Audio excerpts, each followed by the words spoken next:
डगमग डोले मोरी नैया खेवैया बिना डगमग डोले मोरी नैया खेवैया बिना डगमग डोले मोरी नैया खेवैया बिना डगमग डोले मोरी नैया खेवैया बिना डगमग डोले मोरी नैया खेवैया बिना सास ससुर मोरे पार उतरी गए हो सास ससुर मोरे पार उतरी गए हो मैं पापन बीच धार खेवैया बिना मैं पापिन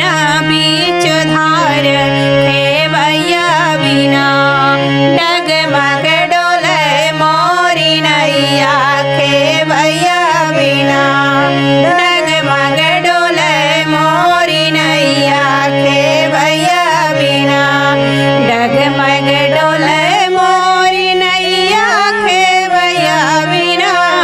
डगमग डोले मोरी नैया खेवैया बिना